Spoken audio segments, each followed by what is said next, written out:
Hello students, कैसे हैं आप सब। आई होप आप सब घर पे होंगे और अच्छे होंगे और स्टडी कर रहे होंगे। पहली बात तो थैंक यू सो मच उन स्टूडेंट्स के लिए जिन्होंने ऑनलाइन रजिस्ट्रेशन किया, चाहे उन्होंने फ्री क्लासेस के लिए किया हो चाहे उन्होंने पेड क्लासेस के लिए किया है। अगर अभी तक आपने नहीं किया है तो लिंक डिस्क्रिप्शन में है, आप वहाँ से कर सकते हैं। और आपसे रिक्वेस्ट है कि वीडियो को लाइक ज़रूर कर दें और अपने फ्रेंड सर्कल में शेयर ज़रूर करें और साथ ही साथ एक प्यारा सा कमेंट कर दें। यही चीज़ें हैं जो एक टीचर को मोटिवेट करती हैं नेक्स्ट वीडियो बनाने के लिए। चलिए आज की क्लास शुरू करते हैं।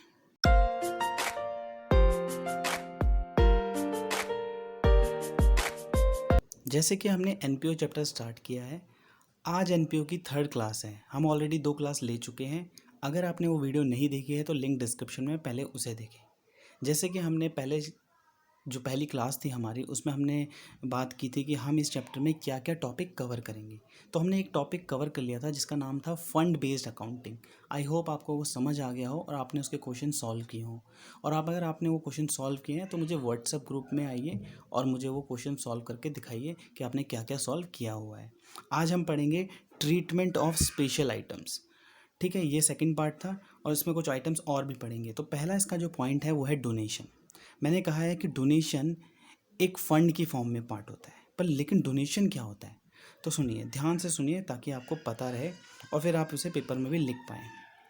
बिल्कुल सिंपल फॉर्म में समझिए कि डोनेशन एक ऐसा अमाउंट है जो डोनेट किया जाता है ऑर्गेनाइजेशन को कैश में या काइंड में। अब डोनेशन देता कौन है, उसको कहते हैं डोनर। तो डोनर क्या होता है, डोनेशन देता है ऑर्गेनाइजेशन को या तो कैश में या तो काइंड में। सर कैश तो समझ आता है, पर काइंड क्या है। देखो, कैश तो बिल्कुल सिंपल सी बात है कि लिक्विडिटी फॉर्म में है, लेकिन काइंड क्या होता है। मान लीजिए एक एनपीओ है, जो कि जो भी कह लीजिए आप, एनजीओ के लिए, जो कि सोशल वेलफेयर कर रहा है, वो बहुत अच्छा काम कर रहा है। तो आपने क्या करा कि आपने अपनी एक प्रॉपर्टी उनको दे दी यूज़ करने के लिए, या उनके नाम कर दी कि आप इसे इस पर्पज़ के लिए यूज़ कीजिए। ठीक है, इसी तरह डोनेशन के भी 2 पर्पस है, मतलब डोनेशन को भी 2 तरह से दिया जा सकता है। पहला जनरल डोनेशन, दूसरा स्पेसिफिक डोनेशन। जैसे वहाँ पे पढ़ा था हमने जनरल फंड और स्पेसिफिक फंड, ये भी बिल्कुल सेम है। जनरल फंड कौन से होते हैं, जिसके अंदर जो डोनर होता है, जो डोनेशन दे रहा होता है, वो स्पेसिफाई नहीं करता कोई भी कंडीशन कि इस डोनेशन को कहाँ यूज़ करना है। Second point, specific donation. यहाँ पे डोनर स्पेसिफाई कर देता है बिल्कुल ही स्ट्रिक्टली कि यहाँ ये पैसा सिर्फ इसीलिए ही खर्च होगा। मैंने आपको एग्जांपल के थ्रू समझाया हुआ है कि एग्जांपल में कि donor donates 5 lakh for constructing a library.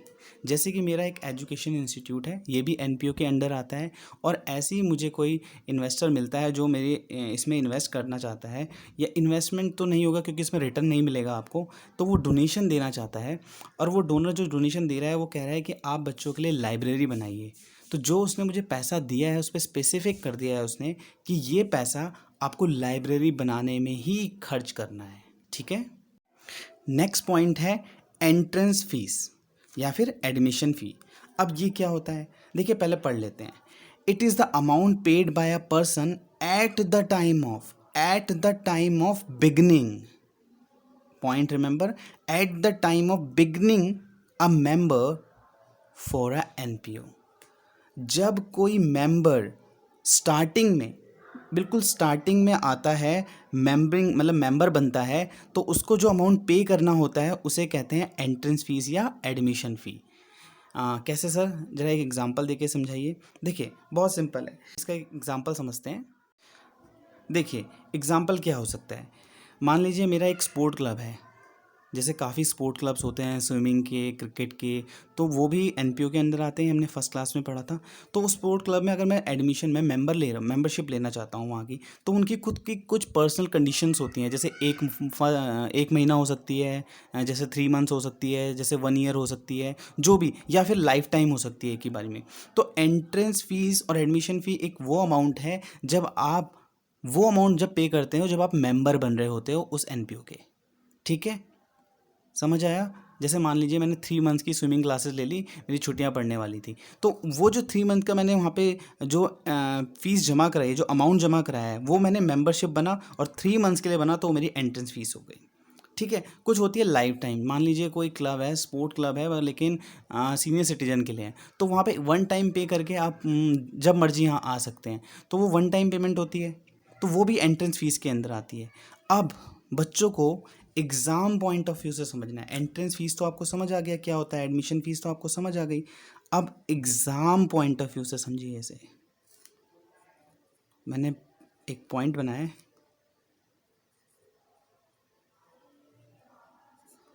ताकि आपको समझ आ जाए। अब एग्ज़ाम पॉइंट ऑफ व्यू क्या है, एग्ज़ाम में अगर इन जनरल मतलब अगर क्वेश्चन साइलेंट है या इन जनरल ये आपको दिया हुआ है, तो सिंपल सी बात है, आपको ये इनकम एंड एक्सपेंडिचर में डालना है, क्योंकि ये आपकी इनकम है, क्योंकि आपको ये मिलेगी ही मिलेगी, क्योंकि जब जब मेंबर बनेगा आपकी ये फीस आएगी ही आएगी। लेकिन अगर क्वेश्चन, सेकंड देखिए, इफ क्वेश्चन स्पेसिफाइड कैपिटलाइजेशन, लेकिन अगर क्वेश्चन कह देता है कि ये मेंबरशिप तो हमने लाइफ टाइम के लिए दे दिया है इनको, मतलब कि जो एंट्रेंस फीस है मान लीजिए सीनियर सिटीजन की थी, मान लीजिए 15,000, तो और ये लाइफ टाइम थी, तो ये क्या बन जाएगा, कैपिटलाइजेशन, क्योंकि बार बार पैसा रिसीव नहीं होगा, उन्हें रिन्यू नहीं करानी है एंट्रेंस फीस। तो इसका मतलब अगर ये कैपिटलाइजेशन होगा तो ये कहाँ जाएगा, बैलेंस शीट में। तो एग्ज़ाम पॉइंट ऑफ व्यू से समझिए, पहले मैंने आपको एंट्रेंस फीस समझाया क्या होता है। अगर आपसे कोई पूछे तो आप बता सकते हैं कि एंट्रेंस फीस वो अमाउंट होता है जब किसी एनपीओ का आप मेंबर बन रहे होते हैं, उस समय जो अमाउंट पे किया जाता है वो हमारी एंट्रेंस फीस या एडमिशन फ़ी होती है। जैसे स्कूल में जब आप एडमिशन लेते हैं तो उस टाइम जो फ़ी पे की जाती है वो आपकी एडमिशन फ़ी होती है। ठीक है, चलिए, तो हमने 2 पॉइंट कवर कर लिए स्पेशल आइटम्स के। एक बार मैं क्विक रिवीजन करा देता हूँ कि जो बच्चे डिटेल में नहीं समझ पाते हैं वो छोटे छोटे पॉइंट में समझ जाते हैं। ठीक है, तो पहला था डोनेशन। डोनेशन में अगर डोनेशन, जनरल डोनेशन हमें मिली है तो हम इसको क्या मानेंगे, रेवेन्यू रिसिप्ट। और रेवेन्यू रिसिप्ट कहाँ जाता है, इनकम एंड एक्सपेंडिचर अकाउंट में। ये अभी रेवेन्यू रिसिप्ट और कैपिटल रिसिप्ट मैं आपको अभी आगे आने वाली क्लास में बताऊंगा क्या होता है। वैसे कई बच्चों को पता होगा क्योंकि हमने ये 11th में पढ़ चुके हैं। ठीक है, अगर स्पेसिफिक डोनेशन है, मतलब कोई पर्पस दिया हुआ है, तो आपको पता है स्पेसिफिक डोनेशन मतलब ये फंड है, तो ये क्या होगा, बैलेंस शीट में जाएगा, और ये क्या होगा, लाइबिलिटी साइड में जाएगा। ठीक है, एंट्रेंस फीस इसी तरह एंट्रेंस फीस है, अगर कुछ नहीं लिखा है और क्वेश्चन भी साइलेंट है तो हम इसे चुपचाप इनकम एंड एक्सपेंडिचर में डाल देंगे, क्योंकि ये हमारी इनकम है, ये हमारा रेवेन्यू रिसिप्ट है। लेकिन अगर क्वेश्चन ने खुद ही स्पेसिफाई किया है कि ये क्या है, कैपिटल रिसिप्ट है, ये मतलब कि लाइफ टाइम मेंबरशिप फीस है, इस तरह से इसको डाला गया है, तो ये कहाँ जाएगा, बैलेंस शीट में। और किस साइड से आएगा आपको ये पता है। अब देखिए कॉमर्शियल ऑपरेशन, अब हम पढ़ रहे हैं कॉमर्शियल ऑपरेशन। अब कॉमर्शियल ऑपरेशन क्या होता है, आप तो कह रहे हो सर कि यहाँ पे हम सोशल वेलफेयर के लिए या सोसाइटी के लिए काम करते हैं, यहाँ पे तो कॉमर्शियल ऑपरेशन का मतलब तो प्रॉफिट कमाना है, और यहाँ तो हम प्रॉफिट कमाने के पर्पज़ के लिए काम करते नहीं। बिल्कुल सही बात है, एकदम सही बात है। लेकिन कभी कभी हमें कॉमर्शियल एक्टिविटी करनी होती है ताकि हम सपोर्ट कर सकें अपने एनपीओ को। जिस पर्पस के लिए एनपीओ बना हुआ है, अगर वहाँ पे फंड नहीं आ रहे हैं, पैसा नहीं आ रहे हैं, इनकम नहीं आ रही है, तो हम ऐसी कोई एक्टिविटी ओपन करते हैं जिससे जो इनकम आती है वो सपोर्ट करती है उस एनपीओ को। सर एक एग्जांपल दो। हाँ, तो एग्जांपल समझते हैं। देखिए अगर आप अपने स्कूल्स जाते हैं, तो अगर आपके स्कूल्स में कैंटीन है, तो वो जो कैंटीन से जो पैसा स्कूल वाले कमाते हैं, ये कॉमर्शियल ऑपरेशन है। आपका स्कूल एनपीओ है, लेकिन जो कैंटीन है वहाँ पे वो क्या है, एक कॉमर्शियल ऑपरेशन है, और जिससे जिससे आपका स्कूल प्रॉफिट कमाएगा। लेकिन वो जो प्रॉफिट है वो कहाँ सपोर्ट होगा, कहाँ यूज़ होगा, स्कूल के बेनिफिट्स के लिए। ठीक है, वो स्कूल में ही खर्च किया जाएगा, कोई पर्टिकुलर पर्सन उसको नहीं लेके जाएगा। इसी तरह अगर मैं ऑपरेशन में, ऑपरेशंस भी हो सकते हैं, ये बहुत सारे हो सकते हैं, आप कुछ भी कर रहे हो। मान लीजिए आपके स्कूल में एटीएम मशीन लगी है बाहर, तो आप उससे भी तो पैसा कमा रहे हो। तो वो जो पैसा कमाया जा रहा है, जो कॉमर्शियल एक्टिविटीज़ की जा रही है एनपीओ में, तो वो किसको सपोर्ट करने के लिए की जा रही है, आपको सिर्फ एनपीओ के लिए। आप वो प्रॉफिट घर नहीं ले जा सकते, क्योंकि एनपीओ के अंदर कॉमर्शियल एक्टिविटी करना अलाउड नहीं है। मतलब आपका मोटिव प्रॉफिट कमाना नहीं है, सोशल वेलफेयर या सोसाइटी के लिए काम करना है। ठीक है, क्या मेरा पॉइंट समझ आया, चलिए इसे पढ़ते हैं। इट मीन्स, ठीक है, it means any activity which involves buying और सेलिंग ऑफ गुड्स या फिर services to support their revenue. ताकि हम रेवेन्यू जनरेट कर सकें और हेल्प क्या कर सकें, अपने एनपीओ को हेल्प कर सकें। ठीक है, एग्जाम्पल्स के लिए देखिए बहुत चीज़ें हो सकती हैं। These can be guest room, canteen, parking, ATM activity, gym, hostels etcetera. एक और एग्जांपल देता हूँ। देखिए यहाँ पे लिखा है गेस्ट रूम। अगर आपने ध्यान से, अगर कभी आपने नोटिस किया हो कि अगर आप कभी भी हरिद्वार गए हों या उसके आसपास जगह पे गए हों जो कि धार्मिक स्थल हो, मतलब कि जो पूजा पाठ वाला स्थल हो, मैंने कहा है कि आपको टेम्पल्स जो ट्रस्ट हैं ये भी एनपीओ के अंदर आते हैं। ठीक है, तो आपको पता होगा वहाँ पे अगर आप स्टे करते हो तो वहाँ पे धर्मशाला होती है। उस धर्मशाला में भी आपको कुछ अमाउंट पे करना होता है, बेसिक कम करना होता है। वो भी एक तरह से गेस्ट रूम टाइप होता है धर्मशाला, जिसमें आप 100 रुपये, 200 रुपये, 500 रुपये या 1000 रुपये आप पे करते हो। तो वो भी कॉमर्शियल ऑपरेशन है, लेकिन वो जो पैसा वहाँ जनरेट होगा वो भी एनपीओ को सपोर्ट करने के लिए यूज़ होगा, ना कि प्रॉफिट कमाने के लिए। ठीक है बच्चों, समझ आई मेरी बात? करें आगे, आगे बढ़ते हैं। एक नोट पढ़ते हैं, इस पर नोट लिखा हुआ है। अब ऐसे केसेस में होगा क्या, in such cases separate revenue account या फिर PNL account should be prepared for commercial operation. मतलब कि जब अगर आप एनपीओ के साथ साथ कॉमर्शियल ऑपरेशन भी करते हैं तो उसका एक सेपरेट अकाउंट बनाएंगे। अच्छा, ऐसा है सर? हाँ जी बिल्कुल, आप एक अलग से एक अकाउंट बनाएंगे जिसमें आपको पीएनएल अकाउंट बनाना पड़ेगा। कैसे बनाना है वो भी मैं आपको बताता हूँ। चलिए, ये वो अकाउंट है जो हमें बनाना है, बहुत सिंपल है। वैसे तो मैं आप कहूँ कि 12th के बेस में ये नहीं आएगा, लेकिन क्या होता है कि मान लीजिए सीबीएसई चाहता है कि हमें और अपना लेवल बढ़ाना है टॉपर्स का, तो वो ये क्वेश्चन डाल सकता है। और बहुत सिंपल है, लेकिन सिर्फ बच्चों ने प्रैक्टिस नहीं की होती है तो बच्चे नहीं कर पाते। कुछ भी नहीं है, मान लीजिए मैंने एग्जांपल लिया है कैंटीन का। मान लीजिए जो हमारा क्या कहते हैं दिल्ली यूनिवर्सिटी, मतलब कि हमारी कॉलेजेस हैं, चाहे वो दिल्ली का हो कहीं का भी हो, कॉलेजेस के अंदर जो कैंटीन है वो हमारा क्या होगा, कॉमर्शियल ऑपरेशन, मतलब कॉमर्शियल एक्टिविटी है। ठीक है, उस कॉमर्शियल जो एक्टिविटी हम कर रहे हैं उसमें से प्रॉफिट जनरेट होगा, तो उसे कैसे करेंगे। देखिए, कैंटीन का एग्जांपल लिया है, पहले सेल ऑफ कैंटीन, जो भी वहाँ पे सेल होगी, जो भी वहाँ बच्चे खाएंगे, जो भी टीचर्स खाएंगे, वो वहाँ पे उनकी सेल होगी। सेल होगी तो वो अमाउंट सेल में आएगा। मतलब एक छोटा सा फॉर्मेट बना देंगे, आप इसे बॉक्स में ही बनाएंगे, चारों तरफ से बंद करके। मैंने सिंपल बनाया है, स्टूडेंट की तरह बनाइए, ताकि इसे फॉर्मेट दीजिए, पूरी तरफ से बंद कीजिए चारों तरफ से। यहाँ लिखिए पर्टिकुलर, यहाँ लिखिए अमाउंट। ठीक है, तो यहाँ पे लिखेंगे सेल्स फ्रॉम कैंटीन, तो वहाँ पे आ जाएगा। अब सेल हुई है तो एक्सपेंसेस भी होंगे, है ना, बिल्कुल बात है। तो एक्सपेंसेस फॉर कैंटीन, उसमें से वो माइनस कर देंगे, तो जो जनरेट होगा वो क्या होगा, प्रॉफिट फ्रॉम कैंटीन। और जो प्रॉफिट आया है, अब ये कहाँ जाएगा सर? देखो मैंने सब सॉल्व किया, नोट का लिखवाया है। 7 ईयर्स का एक्सपीरियंस है मुझे पता है बच्चे क्या पूछेंगे और क्या नहीं पूछेंगे।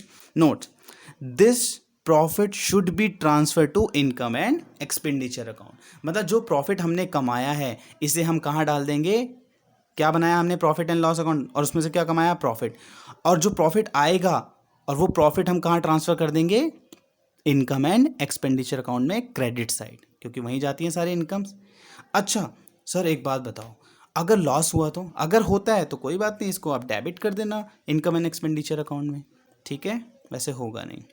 अब हम पढ़ेंगे सब्सक्रिप्शन। ये बहुत ही मोस्ट इम्पॉर्टेंट टॉपिक है इस चैप्टर का। ये मान लीजिए आपके हर क्वेश्चन में आएगा ही आएगा।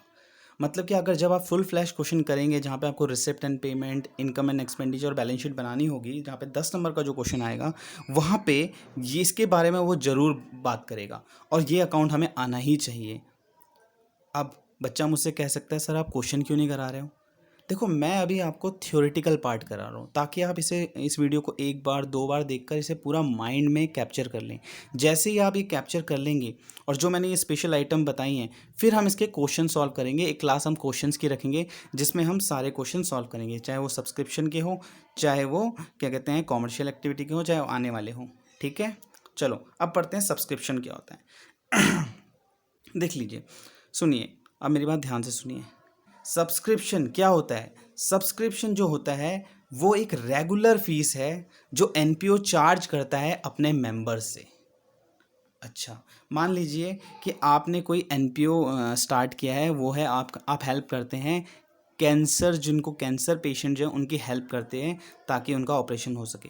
तो आपने बहुत अच्छा इनिशिएटिव लिया है, तो उसके लिए आपने मेंबर्स जोड़ने शुरू करें अपने आसपास, आपने बहुत एडवर्टाइजमेंट करी और उससे मेंबर जोड़े। तो वो मेंबर जो होंगे वो टर्म्स एंड कंडीशन पढ़ेंगे कि हमें मंथली पे करना है, आप अच्छा काम कर रहे हैं, एनपीओ को कहेंगे कि आप अच्छा काम कर रहे हैं और हम मंथली या ईयरली या हाफ ईयरली आपको पे करेंगे। तो फिर वो कॉन्ट्रैक्ट साइन करते हैं और फिर उस क्या कहते हैं संस्था के क्या बन जाते हैं, मेंबर बन जाते हैं, और उन्हें हमेशा एक सब्सक्रिप्शन फ़ी पे करनी होती है। हम जो पॉइंट ऑफ व्यू पढ़ेंगे वो हम पढ़ेंगे एनपीओ के पॉइंट ऑफ व्यू से। तो एनपीओ के लिए सब्सक्रिप्शन क्या है, इनकम, क्योंकि उसको फ़ीस मिल रही है। ठीक है, एनपीओ चार्ज कर रहा है फ़ीस किससे, अपने मेंबर से। क्या आपको मेरी बात समझ आई? कमेंट करके ज़रूर बताना बच्चों, मुझे अच्छा लगेगा, मोटिवेशन मिलता है मुझे जब आप अच्छे अच्छे कमेंट करते हैं, वीडियो को लाइक करते हैं और अपने फ्रेंड्स को शेयर करते हैं। ठीक है, चलिए, तो मैं एक एग्जांपल जो कि जेन्युइन एग्जांपल है, देखिए अभी आपने कॉमर्स लिया, आप 12th में हैं, आप ये मान के चलिए कि 12th होते होते आप अकाउंट्स पूरी तरह सीख जाएंगे, और ये कहिए कि आप अकाउंटेंट बन जाएंगे ग्रेजुएशन होते होते। फिर उसके बाद आपके मन में आएगा कि हम चार्टेड अकाउंटेंट बने, या कंपनी सेक्रेटरी के कोर्सेज़ लें, या फिर हम सीएमए बने, मतलब कि कॉस्ट एंड मैनेजमेंट अकाउंट में जाएँ, या एमबीए जाएँ। ये आपके माइंड में होगा। अगर आप अकाउंट्स की लाइन में जाते हैं तो आप यहाँ से अकाउंटेंट बनना शुरू हो गए हैं। आप ये बात ध्यान में रखिए। अगर आपको चार्टेड अकाउंटेंट बनना है या कंपनी सेक्रेटरी बनना है, तो फिर वो आपको उस तरह से तैयारी करनी पड़ेगी। तो मैं इसी तरह से एग्जांपल देता हूँ। मैंने कहा था आपको कि ICSI मतलब CS इंस्टीट्यूट भी एक क्या है, एनपीओ है। ये भी इंस्टीट्यूट जो है एनपीओ है। ये जो अपने न्यू और फ्रेश CS होते हैं उनसे 5 साल तक एनुअली 2950 रुपये लेता है, मतलब 2950, मतलब कि 2950 रुपीज़ उनसे चार्ज करता है एनुअली, 5 साल तक करेगा।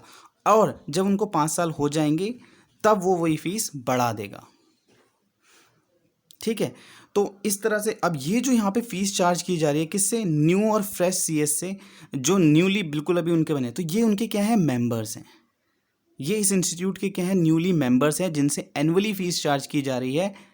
जो फीस चार्ज की जा रही है वो सब्सक्रिप्शन होती है। ये इस इंस्टीट्यूट की इनकम है जो वो किससे ले रही है, अपने मेंबर्स से। क्या आपको बात समझ आ गई है? अगर आ गई है तो चलिए आगे अकाउंट्स देखते हैं। ठीक है, ये एक सब्सक्रिप्शन अकाउंट है। अब आप मैंने आपको बता दिया है सब्सक्रिप्शन एनपीओ के लिए इनकम होती है, तो आप इसको किस बेसिस पे देखेंगे, इनकम अकाउंट के बेसिस पे। ठीक है, ये डेबिट है, ये क्रेडिट है। मैं अकाउंट्स को इसी तरह बनाता हूँ, आप बिल्कुल प्रॉपर बनाएंगे, वो बिल्कुल जैसे जो हमें फॉर्मेट दिया गया आपको, जो 11 से आप बनाते हुए आ रहे हैं अकाउंट्स के। ठीक है, अब यहाँ पे आप देखोगे पहली बार कि यहाँ भी टू बैलेंस BD लिखा हुआ है, और यहाँ भी बाय बैलेंस BD है, मतलब दोनों जगह BD है और दोनों जगह CD है। ऐसा क्यों? हमने तो पढ़ा था एक ही साइड BD होगा या फिर एक ही साइड मतलब CD होगा, है ना। अब यहाँ पे क्या है, जो सब्सक्रिप्शन है मतलब जो इनकम है, ध्यान से सुनिए, ये बहुत ही इंपॉर्टेंट पार्ट है। जो यहाँ पे सब्सक्रिप्शन अकाउंट हम जो बनाने वाले हैं, ये क्या है, हमारी इनकम। ठीक है, मैं एक एक्स्ट्रा पेज ले लेता हूँ आपको समझाने के लिए। मान लीजिए मैंने ये पेज ले लिया, अब आप इसे ध्यान से देखिए। ठीक है, अगर आप ये समझ गए तो समझिए आपको सब्सक्रिप्शन अकाउंट बनाना आ गया। मान लीजिए एक एनपीओ है। ठीक है, एक एनपीओ है, उसके 10 मेंबर्स हैं। कितने मेंबर्स हैं? 10 मेंबर्स हैं। ठीक है, अब ये 10 मेंबर्स जो हैं ये क्या करते हैं, ये क्या करते हैं, एट द रेट मान लीजिए 1000 रुपीज़ एनुअली एनपीओ को देते हैं, जो कि क्या है, आपकी सब्सक्रिप्शन है। ठीक है, ये सब्सक्रिप्शन फीस देते हैं, किसको देते हैं, एनपीओ को। हम तो एनपीओ के पॉइंट ऑफ व्यू से अकाउंटिंग करते हैं, तो ये एनपीओ के लिए क्या है, इनकम है। कितनी रुपी, 1000 रुपीज़ पर एनम पर पर्सन, क्योंकि 10 मेंबर है। तो कितना हो जाएगा टोटल अमाउंट, 1000 मल्टीप्लाई 10, क्या हो जाएगा, एक सेकेंड। ठीक है, क्या हो जाएगा, 1000 मल्टीप्लाई 10, तो कितना हो जाएगा, 10,000। ठीक है, तो इसका मतलब साल में हमें 10,000 तो इनकम आनी ही आनी है अपने मेंबर से। बाकी जो हमें डोनेशन देगा, जो भी फंड्स हमें दिए जाएंगे वो अलग हैं। ठीक है, और जो हम अपनी क्या कहते हैं उन फंड से कमाएंगे अदर इनकम, वो अलग है। ठीक है, तो ये हमारी इनकम है। अब 10 मेंबर्स हैं। ठीक है, आपको नहीं लग क्या आपको लगता है हमें ये क्या रोबोट हैं जो हर चीज़ टाइम पे देंगे? ऐसा नहीं होगा कि कुछ मेंबर्स क्या होंगे, जैसे मान लीजिए मैं 3 मेंबर्स मानता हूँ कि ये क्या कर देते हैं, आउटस्टैंडिंग कर देते हैं। आउटस्टैंडिंग बोलो या अरियर कर देते हैं, मतलब कि ये फीस टाइम पे नहीं देते। ठीक है। अगर आपने खुद के जो आप जहाँ पे आप एजुकेशन लेते हैं, जो ट्यूशन सेंटर है आपके, वहाँ भी आप देखते हो अगर आपके टीचर के 40 स्टूडेंट्स वो पढ़ा रहे हैं एक साथ, तो वहाँ पे कुछ बच्चे टाइम पे फीस देते हैं, कुछ नहीं देते हैं, है ना। इसी तरह ऐसे ही हर ऑर्गेनाइजेशन में क्या होता है कि जो मेंबर्स होते हैं, कुछ मेंबर्स टाइम पे नहीं देते और कुछ मेंबर्स ज़्यादा ही टाइम पे दे देते हैं। मान लीजिए 2 मेंबर्स ऐसे हैं जो एडवांस भी पे कर देते हैं, ठीक है। अब है तो इनकम ही, लेकिन इनकम में दो चीज़ें आ रही हैं, एक आउटस्टैंडिंग भी, मतलब जो कि अरियर है, और एडवांसेस भी। मतलब 10 मेंबर तो हैं, लेकिन 10 में से 3 ऐसे हैं जो वही अमाउंट नहीं दे रहे जो उस साल का है, और 2 मेंबर ऐसे हैं जो आने वाले साल का भी अमाउंट देते रहे, ठीक है। तो ये जो पूरा सर्कल है, ये जो प्रोसेस है, इसीलिए ये अकाउंट बनाया गया है, ताकि जो स्टूडेंट्स हैं या जो अकाउंट्स हम जो प्रिपेयर कर रहे हैं, वहाँ पे हमें अलग अलग अकाउंट ना बनाना पड़े, आउटस्टैंडिंग के लिए अलग ना बनाना पड़े, एडवांस के लिए हमें अलग ना बनाना पड़े, क्योंकि हमें यहाँ पे लिमिटेड अकाउंट्स मेंटेन करने हैं, ठीक है बच्चों। चलो अब मैं इसे समझाता हूँ कैसे। सब्सक्रिप्शन हमारी इनकम है, ठीक है। ये 11th, अब आपका पता लगेगा आपने 11th कितने अच्छे से पढ़ी है। ये आपका इनकम है, तो इनकम जिसका नेचर जो है इनकम का है। अब अगर इनकम आपकी आउटस्टैंडिंग हो जाए, मतलब कि अरियर हो जाए, आपको जो ऑर्गेनाइजेशन है उसकी जो इनकम है वो बन रही है इस साल की, लेकिन अभी तक मिली नहीं है, मतलब अक्रूड हो जाए, अरियर हो जाए या आउटस्टैंडिंग हो जाए, मतलब मिली नहीं है ना, आपको नहीं मिली है, तो ये क्या होगा, इसका नेचर क्या होगा। तो मतलब आउटस्टैंडिंग सब्सक्रिप्शन का नेचर क्या होगा, अब ये मुझे बता दीजिए जल्दी से बताइए, कमेंट करके मुझे ज़रूर बताना कि ये क्या होगा, ठीक है।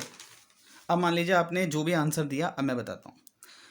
तो जैसे ही आपने आउटस्टैंडिंग सब्सक्रिप्शन को कहा कि ये असेट होता है, तो आप बिल्कुल ठीक है। अगर आपने लाइबिलिटी कहा है, तो आप अकाउंट्स में कमज़ोर हैं। कैसे? क्योंकि ये हमारी क्या कहते हैं इनकम है, और इनकम हमें मिली नहीं है, अक्रूड हो चुकी है, मतलब मिली नहीं है लेकिन अक्रूड हो गया, मगर मिलनी है लेकिन मिली नहीं है, तो इसका मतलब ये हमारी असेट है, और असेट का हमेशा बैलेंस बीडी डेबिट होता है। तो मैं यहाँ पे लिख सकता हूँ आउटस्टैंडिंग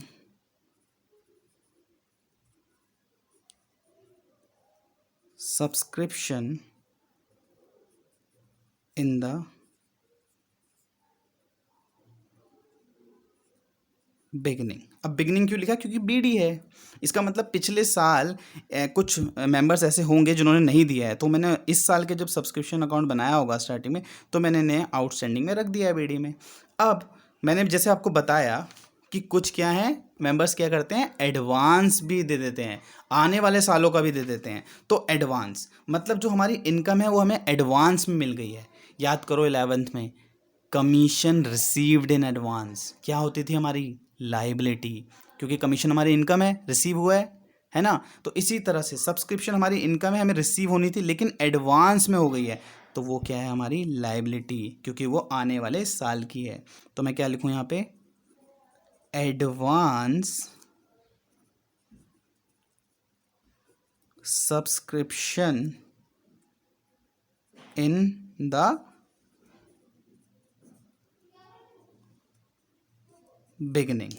अब जैसे इसे समझिए, मान लीजिए पूरा साल ख़त्म हो गया, इसका मतलब 3 लोगों ने पेंडिंग किए है, मतलब कि 1000 रुपये के हिसाब से 3 लोगों ने पेंडिंग किया, इसका मतलब 3000 रुपये हमारे पेंडिंग है, और 2 मेंबरों ने हमें एक्स्ट्रा दिए हैं आने वाले सालों के, मान लो 1000 रुपये के हिसाब से, तो 2000 रुपये हमारे पास एक्स्ट्रा है, ठीक है। अब ये साल ख़त्म हो गया, आपने बना लिया होगा सब्सक्रिप्शन। अब ये जो न्यू ईयर है, अब न्यू ईयर में जब सब्सक्रिप्शन अकाउंट बनाएंगे, तो ये आपका आउटस्टैंडिंग है, आपको पता है ये यहाँ जाएगा क्योंकि बीडी है, और ये भी आपका बीडी है, लेकिन ये आपका एडवांस है, कितना, 2000, समझे आप। फिर आपको ये इस साल भी रिसीव होगी यही चीज़ें, इस साल भी यही चीज़ें गलतियां होंगी। अब मान लीजिए ये तो बात मैंने करी थी, जो बात मैंने अभी की है आपको, ये मैंने आपको कही थी 2019 की। अब मान लीजिए 2020 आ गया है ना, जो चल रहा है।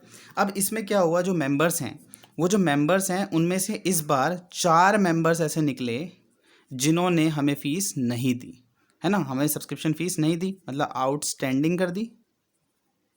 और 3 पर्सन ऐसे हैं, 3 मेंबर्स ऐसे हैं जिन्होंने हमें एडवांस दे दिया।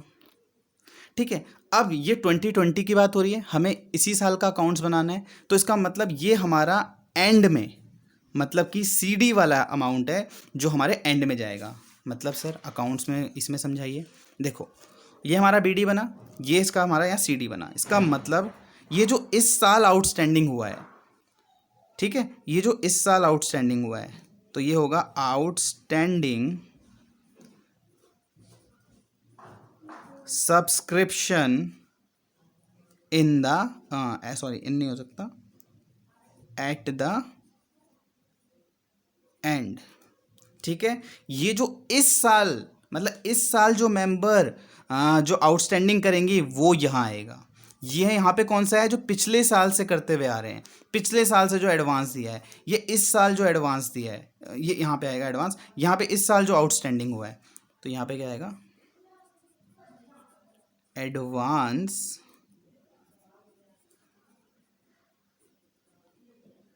सब्सक्रिप्शन एट द, देखिए लिखने में दिक्कत हो रही है इसलिए थोड़ी राइटिंग प्रॉब्लम होगी, आप समझ लीजिएगा। ठीक है, क्या आपको बात समझ आ गई? एक बार मैं फिर आपके लिए रिपीट कर देता हूँ। हम बना रहे हैं सब्सक्रिप्शन अकाउंट। सब्सक्रिप्शन अकाउंट हमारा इसका नेचर क्या है, इनकम का है। तो इनकम का नेचर है तो यहाँ पे दो चीज़ें हो सकती हैं जो कि आपने 11th में पढ़ा है। इनकम, हमें हर चीज़, कोई भी चीज़ हमें हर चीज़ के लिए तैयार रहना होता है। अगर इनकम हमारी आउटस्टैंडिंग होती है तो आउटस्टैंडिंग इनकम मतलब अक्रूड इनकम या क्या कहते हैं अरियर इनकम, ये हमारे लिए असेट होती है, इसलिए बीडी में होगा। और ये पिछले साल का है इसलिए यहाँ पे बैलेंस में लिखा है बाय बैलेंस बीडी। इसी तरह एडवांसेस हैं, जो एडवांसेस होंगे, जो सब्सक्रिप्शन के एडवांसेस हैं वो क्या होगा कि मेंबर्स ने आपको आने वाले साल के लिए दे दिया है, मतलब कि आपको जो पैसा इनकम जो रिसीव हुई है वो एडवांस में हुई है, तो ये आपकी लायबिलिटी है, इसलिए हमने इसे क्रेडिट साइड में लिखा हुआ है। बीडी में क्यों लिखा है, क्योंकि पिछले साल से होते हुए आ रहा है, क्योंकि सालों से अकाउंट बनते हैं ना। ठीक है, इसी तरह 2020 का हम अगर अकाउंट बना रहे हैं, मान लीजिए हमारा जो ईयर है वो 2020 है, तो 2020 में जो आउटस्टैंडिंग होंगे वो एंड में दिखाएंगे और जो एडवांसेस होंगे वही एंड में होंगे, और फिर यही एंड आने वाले साल 2021 में क्या बन जाएंगे, ओपनिंग। ठीक है, ये हम पढ़ते हुए आए हैं, यही फिर अब ओपनिंग में यहाँ चले जाएगा, यहाँ चला जाएगा अगले साल। ठीक है, यहाँ तक बात समझ आएगी। यहाँ पे है बाय बैंक अकाउंट। अब मान लीजिए आपको सब्सक्रिप्शन रिसीव हुआ है, एंट्री बताइए मुझे, बताइए जल्दी। अगर आपने एंट्री ये बोली है कि bank account debit to subscription account, मतलब बैंक में पैसा आ गया तो डेबिट हो गया और सब्सक्रिप्शन हमारी इनकम है इसलिए क्रेडिट हो गया, तो आप बिल्कुल ठीक हो, आपने 11th अच्छे से पढ़ी है। तो यहाँ पे क्या आएगा, दोबारा देखिए, यहाँ पे जो आएगा वो आएगा सब्सक्रिप्शन रिसीव्ड, आया है रिसीव्ड ड्यूरिंग द ईयर। कोई मतलब नहीं है कौन से साल का पैसा आया है, कब आया है, क्या है, जो आप इस साल रिसीव करेंगे वो आप यहाँ लिखेंगे। अब यहाँ पे है इनकम एंड एक्सपेंडिचर। अब आपको पता है कि जो भी नॉमिनल अकाउंट होते हैं, जो भी नॉमिनल अकाउंट होते हैं वो eight the and PNL account में, यहाँ पे हम पीएनएल नहीं बनाते तो इनकम एंड एक्सपेंडिचर में जाएंगे। ठीक है, तो ये एक नॉमिनल अकाउंट है तो ये कहाँ पे शिफ्ट होगा, कहाँ ट्रांसफ़र होगा, इनकम एंड एक्सपेंडिचर अकाउंट में। तो एंट्री क्या होगी, subscription account debit to income and expenditure account. ये हमेशा most of the time balancing figure निकलेगा आपका। इसका मतलब है कि जो ड्यूरिंग द ईयर, मतलब जो सब्सक्रिप्शन आपका ड्यूरिंग द ईयर होना है, ठीक है, मतलब कि 10,000 रुपीज़। क्या आपको सब्सक्रिप्शन अकाउंट समझ आया? देखो आपको समझ आया होगा, अगर नहीं आया तो आप इसे दोबारा सुनिए मेरी बात, आपको पक्का समझ आ जाएगा। अब फिर क्या होगा, हम अगली क्लास में क्वेश्चंस करेंगे तो आपको और अच्छे से समझ आ जाएगा कि मैं क्या कहना चाहता हूँ। ठीक है बच्चों, चलो आगे करते हैं। अब देखो, जो हमने सब्सक्रिप्शन अकाउंट बनाया है इसे हम टेबल की फॉर्म में भी बना सकते हैं। मतलब सर मान लीजिए आपके पास टाइम कम है, आपको अकाउंट्स नहीं बनाना या आपको अकाउंट समझ नहीं आया, तो आप क्या करोगे, इसे टेबल की फॉर्म में भी बना सकते हो। मतलब बच्चा इसे लर्न कर लेता है, लर्न करने की ज़रूरत ही नहीं है। जब आपको कॉन्सेप्ट बताया जा रहा है अच्छे से, आपको अच्छे से बता दिया गया है कि ये यहाँ क्यों आया, ये यहाँ पे क्यों आया, ये यहाँ पे क्यों आया, ये चीज़ें ऐसी क्यों हो रही है, जब आपको लॉजिक पता है तो आप लर्न क्यों करेंगे, रट्टा क्यों मारेंगे। लेकिन मैं आपको इसका भी बता देता हूँ, देखिए हम इसे इससे कंपेयर करेंगे कि ये कैसे बना। ठीक है, अब देखो यहाँ पे लिखा हुआ है कैलकुलेशन ऑफ सब्सक्रिप्शन, जो हमें बताना है जो इनकम एंड एक्सपेंडिचर में ट्रांसफर होगा। क्या करा हमने, पहले लिखा subscription receive subscription receive during the year, मतलब जो टोटल अमाउंट हमें रिसीव हुआ यहाँ लिख दो। उसके बाद outstanding subscription at the end और advance subscription at the beginning यहाँ पे ऐड करके यहाँ लिख दो। लेस क्या कर दो, आउटस्टैंडिंग सब्सक्रिप्शन बिगनिंग और advance subscription at the and, यहाँ पे लेस कर दो। आपका आंसर क्या आ जाएगा, ये जो अमाउंट आएगा ये इनकम एंड एक्सपेंडिचर में ट्रांसफर हो जाएगा। अच्छा सर इसे रट लें, हाँ बिल्कुल रट लो अगर आप रटना चाहते हो तो, लेकिन रटना नहीं चाहिए। अब मैं इसे इससे समझाता हूँ आपको, अब ध्यान से देखिए। अब कैसे बना ट्यूबलेक फॉर्म में, मतलब ये जो टेबल की जो फॉर्म बनी है ये कैसे बनी है। देखो ये बैंक है, यही है सब्सक्रिप्शन ड्यूरिंग द ईयर। आपने कोई भी एक साइड ले लेनी है, ये साइड ली मैंने, ये पहला ले लिया अमाउंट, देखो मैंने ये लिया। इसके साथ ये दोनों क्या हो रहे हैं आपस में, प्लस, तो मैंने इन दोनों को क्या कर दिया, प्लस। और ये दोनों आपस में क्या हो रहे हैं, माइनस, क्योंकि ये तो हमें निकालना ही है। ये दोनों आपस में क्या हो रहे हैं, इससे माइनस, तो ये मैं यहाँ पे माइनस कर दिया। और आखिरी में जो निकला वो इनकम एंड एक्सपेंडिचर निकल गया। ये देखो, समझ आई मेरी बात। तो ये रट्टा मारना ये अच्छी बात नहीं है। मैंने लॉजिक के साथ आपको अकाउंट, अगर आपको अकाउंट समझ आ गया ना तो आप ये तो बिल्कुल ही आराम से बना लेंगे। ठीक है, आपको समझ आया। ये देखिए, अगर आप खुद भी अभी घर में कंपेयर करेंगे, जब एनालाइज करेंगे तो आपको समझ आ जाएगा कि ये अमाउंट को यहाँ पे शुरू में लिखा गया है, उसके साथ इन दोनों को ऐड कर दिया। ठीक है, क्योंकि इसी अकाउंट से ये टेबल फॉर्म बनी हुई है। फिर इसके ये साइड है, ये हमेशा इससे लेस होगा तभी तो बैलेंसिंग फिगर आएगा, तो ये इससे लेस कर दिया है देखिए। और लेस करने के बाद जो निकला वो इनकम एंड एक्सपेंडिचर में ट्रांसफर हो जाएगा। ये रहा वो अमाउंट, सिंपल है। तो रटने की क्या ज़रूरत है, हम क्यों रटें, हमें नहीं रटना, हम तो लॉजिक के साथ करेंगे, क्योंकि हम यहाँ से अब अकाउंटेंट बन के निकलेंगे। जो हम 12th है वहाँ पे हमें पूरे अकाउंट्स के जो लॉजिक है वो बिल्कुल समझ आने चाहिए। ठीक है, हाँ जी। तो मैंने जैसे कि आपको कहा है इसके क्वेश्चंस हम नेक्स्ट क्लास में करेंगे, ताकि हमारी अच्छे से प्रैक्टिस हो जाए, फिर रिवीजन भी करेंगे, प्रैक्टिस हो जाए। अभी तो मैं थ्योरेटिकल आपको जो भी समझा रहा हूँ, मैंने लॉजिक के साथ जितना भी आपको समझा सकता हूँ मैंने समझाया आपको। और अब हम पढ़ रहे हैं नेक्स्ट टॉपिक जो है कॉस्ट ऑफ गुड्स कंज्यूम्ड। ये क्लास थोड़ी बड़ी हो सकती है तो बच्चों को, क्योंकि मैंने 2-3 दिन से शायद क्लास नहीं बनाई है ऑनलाइन, तो बड़ी क्लास बना रहा हूँ ताकि आप इसे अच्छे से, जैसे ही नेक्स्ट क्लास आए तब तक आप इसके लिए प्रिपेयर रहें और फिर अच्छे से क्वेश्चंस करेंगे। फिर मुझे डाउट, जो भी आपके डाउट होंगे वो आप मुझे व्हाट्सएप पे बता सकते हैं, ताकि हम उसे सॉल्व करें और आपकी हेल्प करें आपको ग्रो करने में। ठीक है, तो नेक्स्ट टॉपिक है कॉस्ट ऑफ गुड्स कंज्यूम्ड। अब कॉस्ट ऑफ गुड्स कंज्यूम क्या होता है, ठीक है। अब कॉस्ट ऑफ गुड्स कंज्यूम को हम समझेंगे। तो लिखा हुआ है कि these accounts are related to items which are consumed at NPO like stationery, printing material, sport materials, medicine in hospital etcetera. मतलब ये उन गुड्स की कॉस्ट है जो कि हम एनपीओ में यूज़ करते हैं। जैसे अगर हॉस्पिटल हो तो वहाँ मेडिसिन यूज़ होती हैं, अगर आपका स्पोर्ट क्लब है तो वहाँ पे स्पोर्ट्स के जो भी मटेरियल होते हैं वो भी यूज़ होते हैं, अगर आपका किसी और चीज़ से रिलेटेड है तो वहाँ प्रिंटिंग मटेरियल हो सकता है, स्टेशनरी हो सकता है, ये यहाँ पे आप यूज़ करते हो, तो वहाँ पे ये अकाउंट्स बनेगा। अब यहाँ पे गुड्स कंज्यूम्ड का क्या मतलब है, देखो अच्छे से मेरी बात सुनना। इनकम एंड एक्सपेंडिचर अकाउंट बोलो या P&L अकाउंट बोलो, दोनों नॉमिनल अकाउंट है। इन अकाउंट्स में वही वैल्यू आती है जो उस साल की बनती है। मेरे साथ रिपीट करेंगे, इनकम एंड एक्सपेंडिचर में और P&L अकाउंट में वही अमाउंट आता है जो उस साल का होता है, मतलब उस साल का बनता है। मतलब अगर उस साल का एक्सपेंस है तभी इनकम एंड एक्सपेंडिचर में आएगा, अगर उस साल की इनकम है तभी उसमें आएगा। इसी तरह हमने गुड्स परचेज कर लिए, तो क्या वो जो गुड्स परचेज किए हैं हमने, क्या वो उसी साल का खर्चा है? जो गुड्स हमने परचेज किए होंगे वो हमारा क्या बन जाएगा, हमारी एसेट बन जाती है। लेकिन कभी आपने सोचा है वो कैसे बनती है एसेट, क्यों बनती है?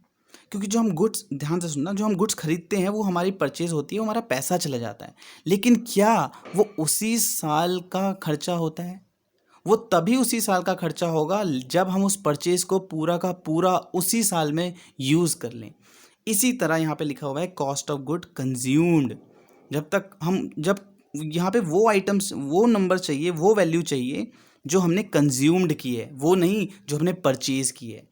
परचेज से क्या होगा, मान लीजिए हमने कोई चीज़ परचेज करी तो क्या होगा, purchase account debit to bank, है ना। परचेज हमारा क्या कहते हैं, एक्सपेंस में चले जाता है, तो इसी तरह से क्या कहते हैं, बैंक हमारा घट जाता है क्योंकि वो सेट होती है। है ना, सिंपल। लेकिन क्या परचेज जो है वो आइटम है जो हमने इस पूरे साल यूज़ किया, कंज्यूम किया? नहीं, है ना। तो तब तक नहीं किया जब तक हमने उसे कंज्यूम नहीं किया। तो देखिए इस फॉर्मेट से समझिए, बड़े सिंपल से।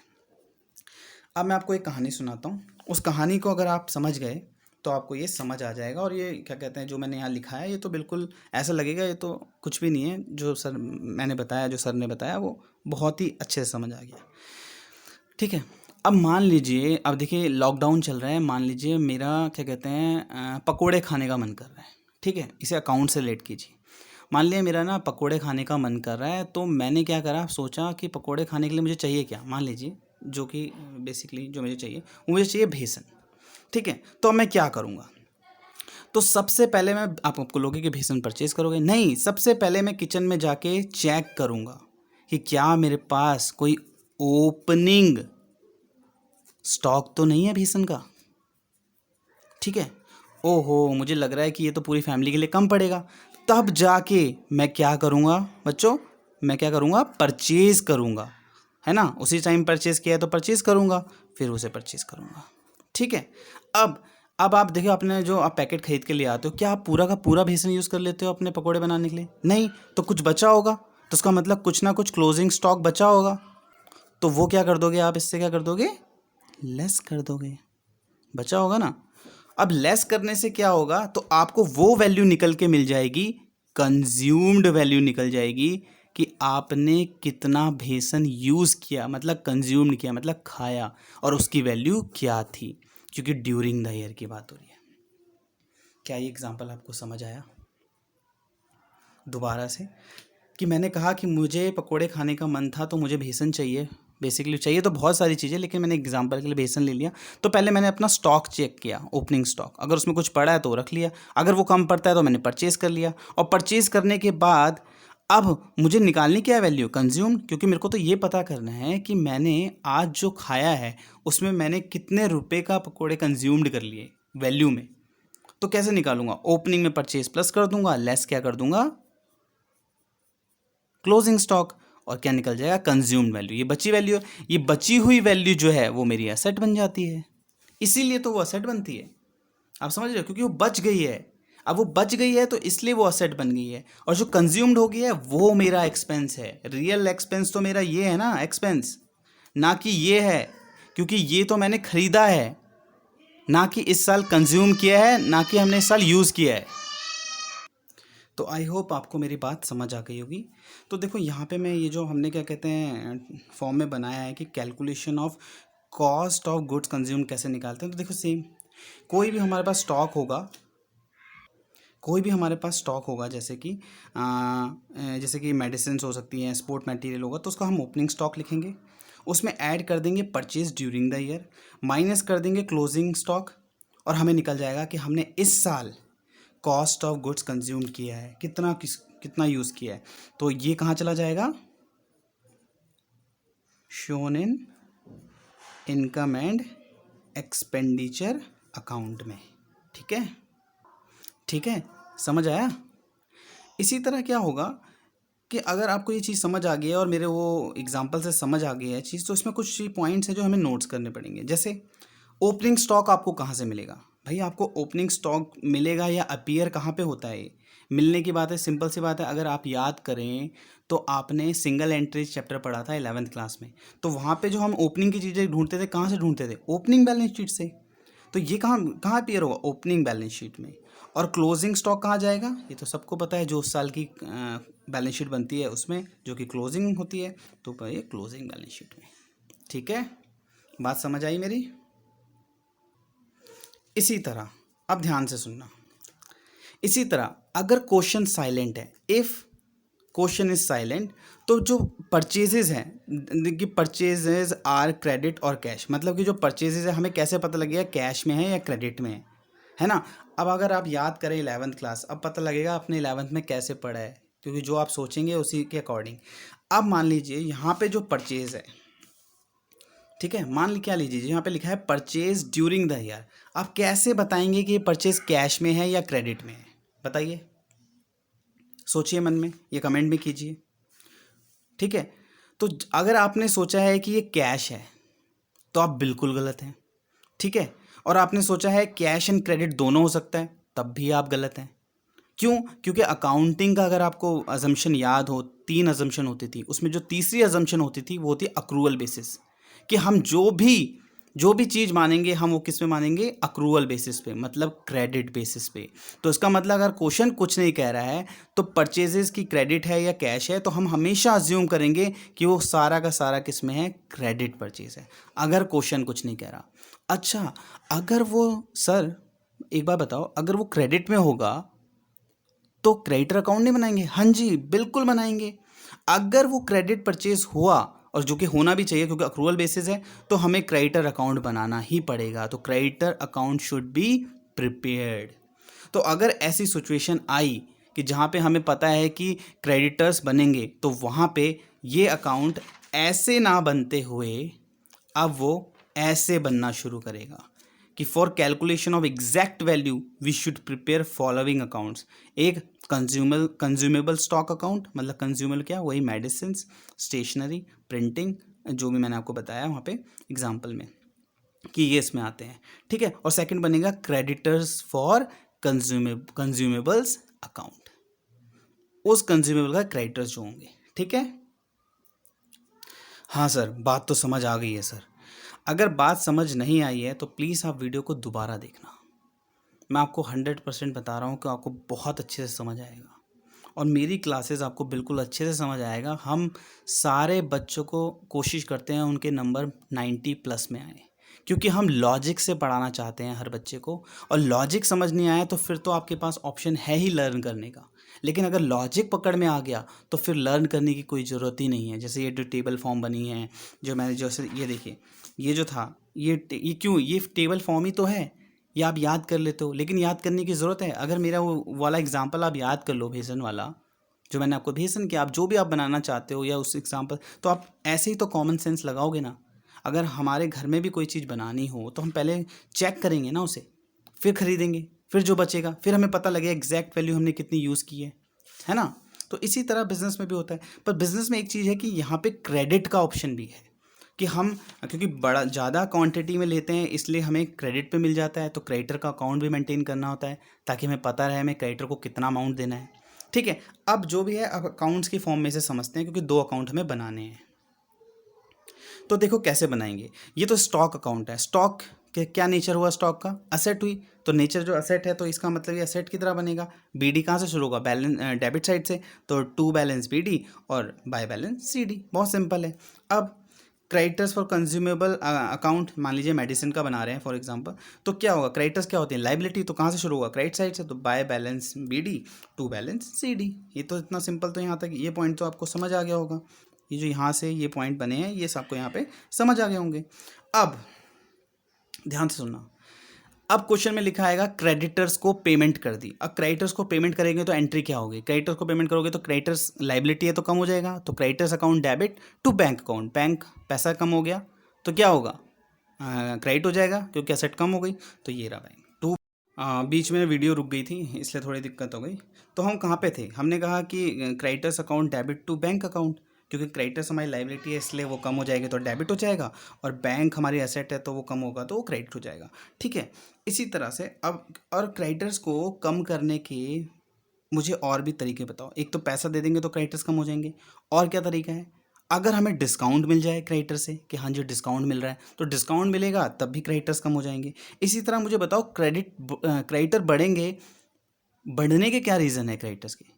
हम और क्रेडिट में परचेज करेंगे ना, ये देखो हम और क्रेडिट को में परचेज करेंगे। जब हम और क्रेडिट में परचेज करेंगे तो क्रेडिटर बढ़ते जाएंगे इसलिए वो क्रेडिट होगा। तो एंट्री क्या होगी? अगर हमने कोई चीज़ परचेज किया क्रेडिट पे तो क्या एंट्री होगी? Purchase account debit to creditors account, है ना। तो ये वही है। क्या आपको बात समझ आई? तो यहाँ से हमें ये चीज़ मिलेगी कि हमें कैसे ये पेमेंट है हमने क्रेडिटर्स को पे कर दिया, और ये पूरी ये अकाउंट समझ आ गया, क्योंकि इसी अकाउंट से ये अमाउंट निकलेगा। बेसिकली हमें चाहिए क्या? हमें चाहिए इनकम एंड एक्सपेंडिचर, क्योंकि हम बना रहे हैं, क्योंकि हमें इनकम एंड एक्सपेंडिचर में चीज़ें चाहिए ना सारी, इसलिए ये अकाउंट प्रिपेयर कर रहे हैं। तो हमें पता हो हम ये क्यों बना रहे हैं। ठीक है, अब ये जो क्रेडिट परचेज है तो यही तो हमारा स्टॉक बनता है, यही परचेज तो हमारा आगे जाके स्टॉक बनता है। हाँ, तो हम इसे कहाँ ट्रांसफ़र कर देंगे, हम इसे ट्रांसफ़र कर देंगे यहाँ पे। अच्छा सर, अच्छा तो यहाँ पे कर देंगे सर, हाँ जी बिल्कुल, ये यहाँ पे ट्रांसफ़र हो जाएगा। लेकिन मुझे बताओ, क्या स्टॉक में हमने यहाँ पे क्या कर दिया, क्रेडिट परचेज कर दिया है ना, ये वहाँ से ही तो ट्रांसफ़र होके आएगा यहाँ पे। हाँ, तो ये यहाँ पे ट्रांसफ़र हो जाएगा, हाँ बिल्कुल।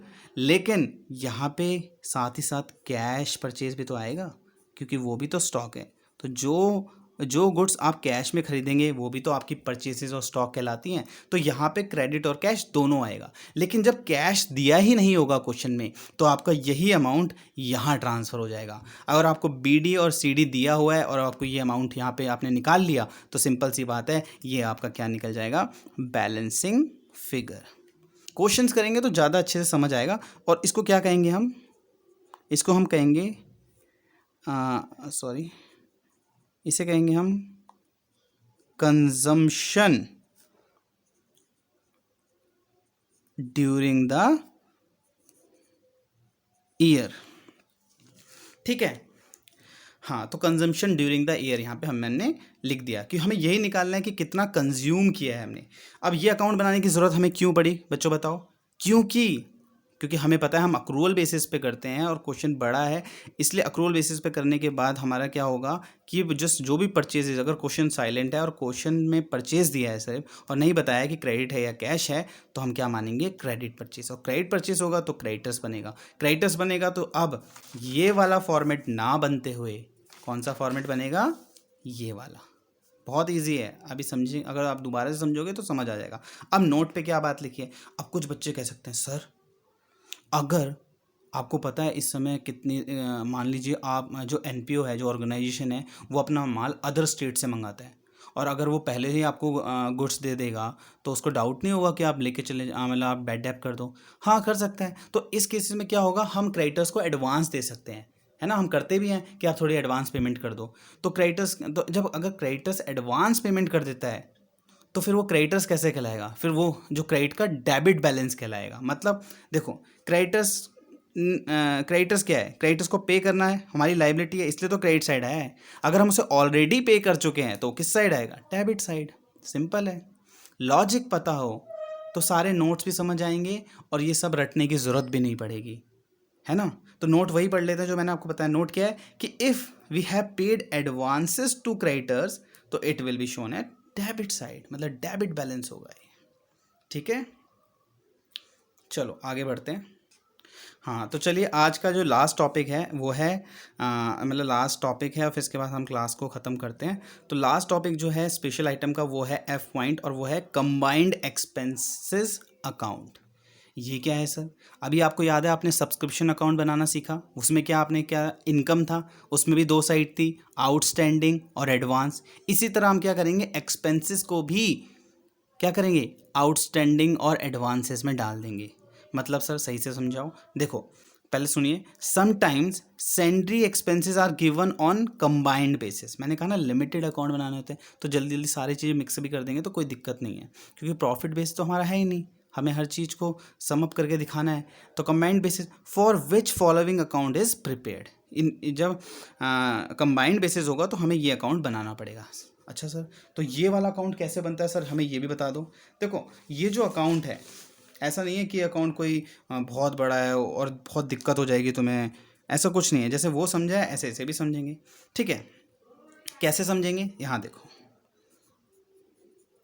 ठीक है, एक्सपेंसेस है, इसका मतलब इसके अंदर ऑर्गेनाइजेशन के सारे एक्सपेंसेस है। मान लीजिए आपका एक्सपेंसेस जो है वो ध्यान से सुनना, आपका जो एक्सपेंसेस है वो मान लीजिए कोई सा भी एक्सपेंसेस है। क्या एक्सपेंसेस, मान लीजिए रेंट है। तो रेंट है तो आप अगर आपको देखोगे तो आप रेंट हमेशा क्या करते हो, एडवांस में पे करते हो, ये भी तो एक्सपेंस ही हुआ। और कुछ एक्सपेंस ऐसे होते हैं जैसे मान लीजिए इलेक्ट्रिसिटी, पहले आप इलेक्ट्रिसिटी यूज़ करते हो तब जाके आपका बिल आता है, मतलब कि ये एक तरह से आउटस्टैंडिंग होता है, ये बाद में बिल आता है, जनवरी का बिल फरवरी में आता है कि नहीं। तो इन सारों को एक्सपेंस को कंबाइन किया, इसीलिए तो आउटस्टैंडिंग और एडवांस को हम एक ही साथ कंबाइन करके बनाते हैं, इसलिए इसे कंबाइंड एक्सपेंस अकाउंट बनाते हैं। आई होप आपको मेरी बात समझ आ गई हो। अब एक्सपेंसेस का नेचर क्या है आपको पता ही है, नॉमिनल अकाउंट में जाता है, नॉमिनल में ट्रांसफ़र हो जाता है आखिरी में, ठीक है। अब अगर एक्सपेंसेस आउटस्टैंडिंग है तो सिंपल सी बात है ना कि आपकी लाइबिलिटी है ना। और अगर आपने एक्सपेंसेस एडवांस में पे कर दिए हैं तो आप तो खुश हो जाएंगे क्योंकि आपकी एसेट बन गई है, क्योंकि आपने तो आने वाले टाइम का भी पैसा पे कर दिया है एक्सपेंस का, ठीक है। तो अब इसे यहाँ पे समझिए, अगर आपने आउटस्टैंडिंग एक्सपेंस है आपका तो सिंपल सी बात है आपकी लाइबिलिटी है, तो क्रेडिट में होगा, क्रेडिट होगा तो बैलेंस पीडी किस साइड आएगा, क्रेडिट साइड। तो क्या लिखूँ यहाँ पे, outstanding expenses in the beginning, ठीक है। इसी तरह अगर आपने एडवांस में एक्सपेंसेस पे कर दिए हैं तो वो आपकी एसेट है, और एसेट किस साइड से होती है, डेबिट, तो इसे डेबिटिंग टू बैलेंस बीडी, ठीक है। तो क्या लिखूं यहाँ पे, एडवांस एक्सपेंसेस इन द, जल्दीबाजी में लिख रहा हूँ तो थोड़ी राइटिंग अवॉइड करना, जो मैं बोल रहा हूँ उससे भी आप सुन सकते हैं आराम से। इसी तरह ये बीडी इधर है तो उसका सीडी इधर साइड जाएगा, इस साल का जो एडवांस होगा वो इधर होगा, फिर यही चीज़ें वहाँ ट्रांसफ़र हो जाएंगी अगले साल के उसमें। तो ये होगा advance expenses eight the and. यहाँ पे क्या आएगा, वही आउटस्टैंडिंग, जो इस साल का आउटस्टैंडिंग एक्सपेंस होगा। मान लीजिए हमने रेंट पे नहीं किया है, सैलरी पे नहीं की है, मान लीजिए मार्च की महीने की सैलरी कब पे होगी, अप्रैल में, तो अप्रैल तो अगला साल शुरू हो जाएगा, तो ये क्या हो जाएगा, आउटस्टैंडिंग एक्सपेंसेस में आ जाएगा, outstanding expenses eight the end. और आपको पता है कि आप क्या कहते हैं, मार्च का रेंट का पहले ही पे कर देते हैं, है ना, 1 तारीख को रेंट पे देते, तब आप रेंट यूज़ करते हो, मतलब कि उसको यूज़ करते हो प्रॉपर्टी को। तो इस तरह से ये चीज़ें बनती हैं। अब बैंक ने जो है अपने एक्सपेंस पे कर दिए हैं, ठीक है, यहाँ पे क्या है, पेमेंट है, पेमेंट ऑफ एक्सपेंसेस, जो भी आप बैंक से पे कर देंगे वो यहाँ आ जाएगा। अब एक बच्चे का क्वेश्चन आ सकता है कि सर आप यहाँ पे क्या कहते हैं, कैश क्यों नहीं यूज़ कर रहे, क्योंकि देखिए कैश, अब जैसे जैसे आप नेक्स्ट लेवल चले जाएंगे, जैसे कि आप 11 से 12 से फर्स्ट ईयर सेकंड, तो आप समझेंगे कि कैश का यूज़ कंपनी में बहुत कम होता है, क्योंकि कैश को ट्रेस करना बहुत मुश्किल होता है इनकम टैक्स डिपार्टमेंट के लिए, जैसे आप पढ़ते शुरू हो गए, और बैंक को ट्रेस करना बहुत आसान होता है क्योंकि ये आरबीआई के अंडर होता है। इसलिए जो भी सारी पेमेंट्स आप जब भी देखोगे वो कैश में बहुत कम देखोगे, सब बैंक में देखोगे, ठीक है। चलो अब जब ये आ गया तो ये सारी चीज़ें क्या हैं, ये है बैलेंसिंग फिगर। और बैलेंसिंग फिगर मतलब क्या, मतलब ये वो इनकम एंड एक्सपेंडिचर में अमाउंट ट्रांसफ़र हो रहा है जो इस साल का एक्सपेंस है,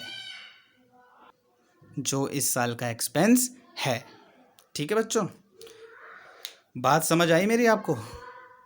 तो आज हमने स्पेशल आइटम्स कवर कर लिए हैं जिसमें हमने F पॉइंट तक पढ़ा है। आई होप इस क्लास को आप 2-3 बार देखेंगे, और क्या कहते हैं, प्लीज़ लाइक कर देना और शेयर कर देना ये वीडियो को अपने फ्रेंड सर्कल में, और कमेंट कर देना आप मुझे अच्छा सा, ताकि मुझे मोटिवेशन मिले आगे वीडियो बनाने के लिए।